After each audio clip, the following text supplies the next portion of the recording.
सालों पहले एक नगर का राजा अपने राज्य में रात को अपना रूप बदलकर घूमता था। वो रूप बदलने के बाद लोगों से मिलकर अपने यानी राजा के बारे में जानने की कोशिश करता और उनकी समस्याओं को समझता था। एक रात जब वो नगर घूम कर आया तो अचानक जोर से बारिश होने लगी। उसने देर किए बिना एक गरीब के घर का दरवाजा खटखटाया।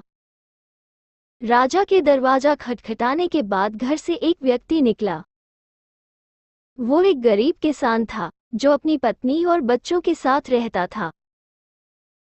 बारिश तेज थी तो किसान ने राजा को अंदर आने के लिए कहा। राजा ने घर में जाने के बाद पूछा, क्या आप मुझे कुछ खिला सकते हैं? मुझे बहुत तेज भूख लगी है। वो गरीब किसान और उसका परिवार 3 दिनों से भूखा था और उसके घर में एक भी दाना अन्न का नहीं था। किसान के मन में हुआ कि भले ही हम भूखे हैं, लेकिन अपने अतिथि को यूं भूखा नहीं रख सकते।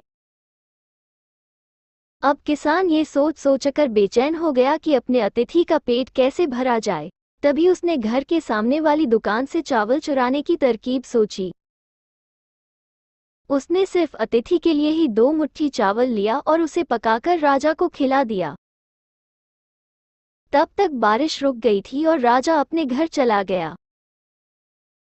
दूसरे दिन दुकान का मालिक अनाज की चोरी की शिकायत लेकर राजा के पास पहुंचा। राजा ने दुकान के मालिक और उस गरीब किसान को अपनी सभा में प्रस्तुत होने का आदेश दिया। सबसे पहले सभा में पहुंचे किसान ने राजा के सामने जाकर अपनी चोरी का इल्जाम कबूल कर लिया और बीती हुई रात की पूरी बात राजा को बता दी। किसान राजा से कहता है कि मैंने चोरी की, लेकिन मेरे परिवार ने उस अनाज का एक निवाला भी नहीं खाया। गरीब किसान की बातें सुनकर राजा बहुत दुखी हुआ और उसने किसान को बताया कि अतिथि के रूप में मैं स्वयं तुम्हारे घर आया था। इसके बाद राजा ने सभा में पहुंचे दुकानदार से पूछा कि क्या आपने अपने पड़ोसी को चोरी करते हुए देखा था। दुकानदार ने जवाब दिया कि हाँ, मैंने इसे रात में चोरी करते हुए देखा था।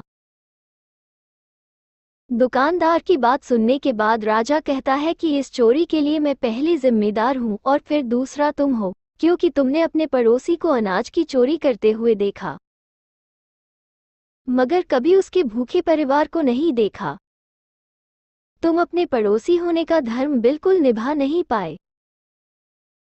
इतना कहने के बाद राजा ने दुकानदार को सभा से जाने के लिए कह दिया और किसान की अतिथि निष्ठा भाव को देखकर उसे 1000 सोने के सिक्के इनाम के रूप में दे दिया।